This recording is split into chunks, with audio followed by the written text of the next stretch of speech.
So if you're here, you want to quit video games, I'm not going to go into too much detail why you need to. I'll touch on it because it's important, but you already know that you need to, and you're just trying to figure out how. I'll give you a little bit of personal history. I used to play a lot.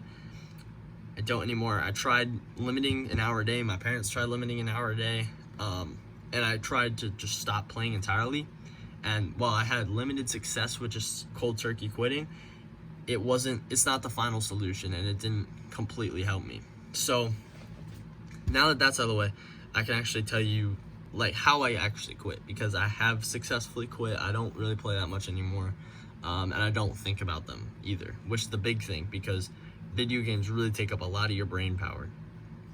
So now I'm actually going to tell you how I quit, because I don't really play video games anymore, and I don't even miss them. I think the key is that there are very few people who can give up something they want 24/7 for the rest of their lives and not be miserable. And the whole point of self-improvement is to fix our lives so that we stop feeling miserable. So it's not helpful if the medicine is worse than the poison. The method I prescribed is what worked for me. This might not work for everybody, and I'm not even sure if it's the best way. It's definitely not easy or pain-free, but if your goal is to quit and not to have too much desire to go back to video games, then this is the path that I recommend. This is what worked for me. So there are two personality types that are important. There are abstainers and moderators. I'm an abstainer, so I know this method of quitting works for abstainers. It might not work for moderators. I don't know. I'm not a moderator. So basically, an abstainer, you're either gonna go balls to the walls on an action, go big or go home, or you're gonna cut that thing out entirely. So abstainers are like the extremes. Moderators, as the name suggests, moderate. They don't go full tilt, and they don't control alt Z it either. There are moderate of the choices, like it's the golden mean. Now, it's not saying that one is better than the other, I'm just outlining them. So I'm an abstainer, so this works for me, might not work for moderators. Okay, my method for quitting video games is twofold. First, you have to ask yourself what video games are causing problems. So what video games are you spending hours on, and it almost feels like you don't even have a choice, like you want to get off, but you just can't. And you lose track of time when you play these games. So what games, you might not even spend that much time on them, but when you play them, you lose track of time. So you're not consciously aware of things around you and how much time you're spending. Then you also need to ask yourself what games aren't like that, because those are going to be helpful later. So you have to ask yourself, what games do you play that you can put down, you could leave them for weeks and you wouldn't really care, but they bring you some enjoyment, and they're certainly stimulating, so there's a little bit of like fun about them, right? Because we don't want to make our lives completely without fun. So to start, you can't really cut out the video games that you spend a lot of time on, right? Because your Xbox is still in the house. If your parents bought it for you, they're not gonna let you throw it away. If you're on your phone or an iPad, like I used to be a mobile gamer on my iPad when I was younger, I'm not gonna throw my iPad away. So how can you quit video games without getting rid of the temptation to play video games? And basically, you have to make the temptation not appealing to you. So how do you do that? What you do is you watch lots of videos, maybe read articles, talk to your parents, talk to people who believe in quitting video games. I think watching videos is probably the easiest way to do this. Just find out all the information you can about what video games do to you, how bad they are for you. Be very aware of how much time you're spending on them. And all of this is going to add up, and it's going to slowly stack up over a few years, or a few months. And after a few, not years, sorry. And after a few months, it's like you're driving up the friction of playing the video game. So like every time you sit down, you're just hyper aware of what you're doing to your body, your attention span, your dopamine, what you're wasting your time on, what you could be doing, what you should be doing, all that stuff.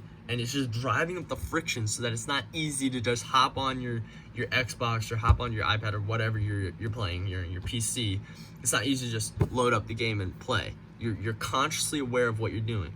This will eventually drive up the friction so much that you're not going to be able to play.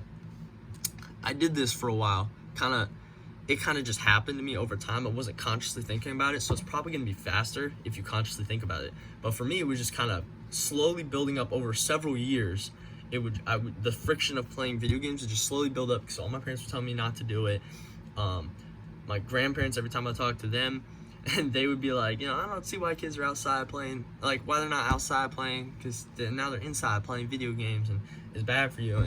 And I was watching videos like Hamza, Andrew Tate, and they were all like, you should be, you know, outside working out or getting rich, but instead you're sitting on your butt playing video games.